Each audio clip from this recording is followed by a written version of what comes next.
ಇನ್ನು ಸಚಿವ ನಾಗೇಂದ್ರ ರಾಜೀನಾಮೆಗೆ ಒತ್ತಾಯಿಸಿ ಬಿಜೆಪಿ ಹೋರಾಟವನ್ನ ನಡೆಸ್ತಾ ಇದೆ. ಪ್ರಕರಣವನ್ನ ತಾರ್ಕಿಕ ಅಂತ್ಯಕ್ಕೆ ಕೊಂಡ್ಕೊಂಡು ಹೋಗೋದಿಕ್ಕೆ ಪ್ರತಿಪಕ್ಷ ತೀರ್ಮಾನವನ್ನ ಮಾಡಿದೆ. ಸೋಮವಾರದಿಂದ ಹೋರಾಟದ ದಿಕ್ಕು ಬದಲಾಯಿಸಲು ಬಿಜೆಪಿ ರಣತಂತ್ರವನ್ನ ಈಗ ರೆಡಿ ಮಾಡಿದೆ. ಕೇಂದ್ರ ಸಚಿವ ಕುಮಾರಸ್ವಾಮಿ ಜೊತೆಗೆ ಚರ್ಚಿಸಿ ಹೋರಾಟದ ಬಗ್ಗೆ ತೀರ್ಮಾನವನ್ನ ಮಾಡಿಕೊಂಡಿದೆ. ಬೆಂಗಳೂರಲ್ಲಿ ಇವತ್ತು ಸಂಜೆ ದೋಸ್ತಿ ನಾಯಕರ ಮಹತ್ವದ ಸಭೆ ನಡೆಯಲಿದೆ. ಇವತ್ತಿನ ಸಭೆಯಲ್ಲಿ ಹೋರಾಟದ ರೂಪುರೇಷೆಯ ಬಗ್ಗೆ ಅಂತಿಮ ತೀರ್ಮಾನವನ್ನ ತೆಗೆದುಕೊಳ್ಳಲಾಗುತ್ತೆ. ನಾಗೇಂದ್ರ ರಾಜೀನಾಮೆ ಆಗೋವರೆಗೂ ಕೂಡ ಹೋರಾಟಕ್ಕೆ ಬಿಜೆಪಿ ಚಿಂತನೆಯನ್ನ ನಡೆಸಿದೆ. ಅಧಿವೇಶನದಲ್ಲಿ ಪ್ರತಿಪಕ್ಷಗಳ ನಡೆ ಹೇಗಿರಬೇಕು ಅನ್ನೋ ಬಗ್ಗೆ ಚರ್ಚೆಯನ್ನ ನಡೆಸಲಾಗುತ್ತೆ.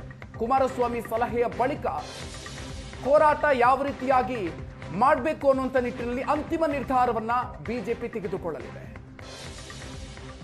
ಪ್ರತಿಪಕ್ಷ ನಾಯಕರಾಗಿರ್ತಕ್ಕಂಥ ಅಶೋಕ್ ಸರ್, ಈಗ 5 ದಿನ ಆಯಿತು, ಒಂದೇ ಸಬ್ಜೆಕ್ಟು ಹೋರಾಟಗಳು ಸದನದ ಒಳಗೆ ಮತ್ತು ಹೊರಗೆ ಕೂಡ ನಡೆದಿದೆ. ಆದರೂ ಕೂಡ ಸರ್ಕಾರ ನಿಮ್ಮ ಬೇಡಿಕೆಯನ್ನು ಈಡೇರಿಸಲ್ಲ. What next sir? ಭಯ ಬಿದ್ದಿದ್ದಾರೆ. ಸರ್ಕಾರ ಭಯ ಬಿದ್ದಿಲ್ಲ ಅಂದರೆ ನಮ್ಮ ವಿರುದ್ಧ ಯಾಕೆ ಪ್ರತಿಭಟನೆ ಮಾಡ್ತಾರೆ? ಇವತ್ತು ಮಂತ್ರಿಗಳು, ಮುಖ್ಯಮಂತ್ರಿಗಳು ಎಲ್ಲರೂ ಕೂಡ ಬೀದಿಗಿಳಿದಿದ್ದಾರಲ್ಲ, ಅಂದರೆ ನಮ್ಮದು ಬಿಸಿ ಮುಟ್ಟಿದೆ ಅಂತ ಅರ್ಥ.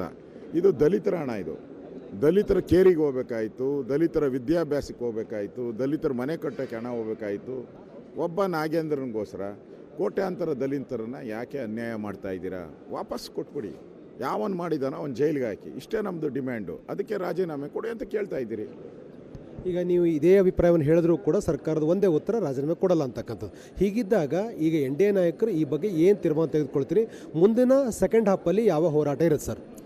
ನಾನು JDSನ ನಾಯಕರಾದಂಥ ಕುಮಾರಸ್ವಾಮಿಯವರ ಜೊತೆ ಮಾತಾಡ್ತೀನಿ. ಯಾಕಂದರೆ ನಮ್ಮ NDA ಪಾರ್ಟ್ನರು, ಮತ್ತು ನಮ್ಮ BJP ನಾಯಕರುಗಳ ಜೊತೆನೂ ನಾನು ಮಾತಾಡ್ತೀನಿ. ನಮ್ಮೆಲ್ಲ ಶಾಸಕರ ಜೊತೆ ನಾನು ಮಾತಾಡಿ ನಾವು ಆಮೇಲೆ ಒಂದು ತೀರ್ಮಾನವನ್ನು ನಾವು ಮಾಡ್ತೀನಿ. ಇದುವರೆಗೂ ಕೂಡ ನಮ್ಮ ಹೋರಾಟಕ್ಕೆ ಜಯ ಸಿಕ್ಕಿದೆ.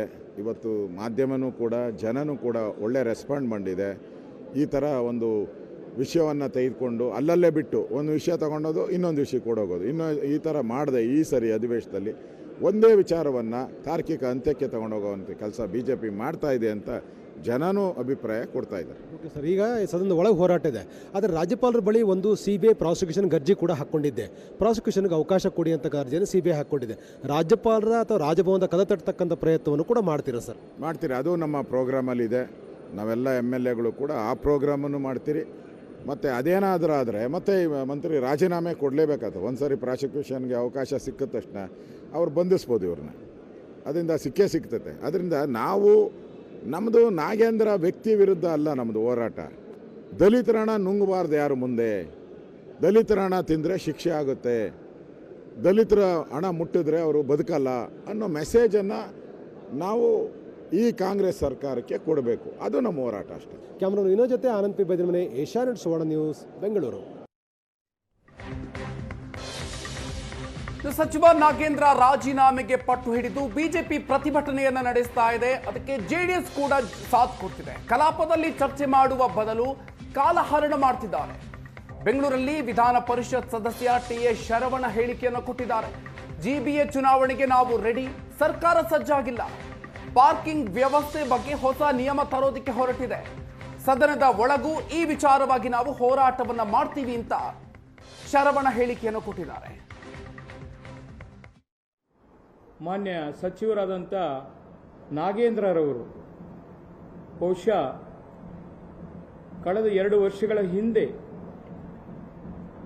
ವಾಲ್ಮೀಕಿ ನಿಗಮದ 187 ಕೋಟಿಯನ್ನು ಲೂಟಿ ಮಾಡಿ ಬೇರೆ ಬೇರೆ ಚುನಾವಣೆಗೆ, ಬೇರೆ ರಾಜ್ಯಗಳ ಚುನಾವಣೆಗೆ ಏನು ಅಕೌಂಟಲ್ಲಿ ವರ್ಗಾವಣೆ ಮಾಡಿ ಅದು ಏನು ದೊಡ್ಡ ಮಟ್ಟದ ದಲಿತರ ವಿರೋಧಿ ಸರ್ಕಾರ ಅಂತ ಹೇಳಿ ಏನು ಬಿಂಬಿಸಿ ಮಾನ್ಯ ಹಿಂದಿನ ಮುಖ್ಯಮಂತ್ರಿಗಳಾದಂಥ ಸನ್ಮಾನ್ಯ ಸಿದ್ದರಾಮಯ್ಯನವರು ಹೌದು 187 ಕೋಟಿ ಅಲ್ಲ, ಬರೀ 87 ಕೋಟಿನೇ ಬಂದಿರೋದು, ತಗೊಂಡಿದ್ದಾರೆ, ಅದು ಆಗಿದೆ, ದುರ್ಬಳಕೆ ಆಗಿದೆ ಅಂತೇಳಿ ಅವರೇ ಸದನದಲ್ಲಿ ಒಪ್ಕೊಂಡಿರತಕ್ಕಂಥದ್ದು.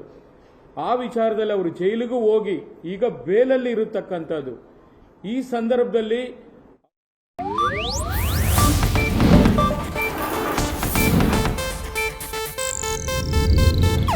ಇದು ಏಷ್ಯಾನೆಟ್ ನ್ಯೂಸ್ ನೆಟ್ವರ್ಕ್ ಪ್ರಸ್ತುತಿ.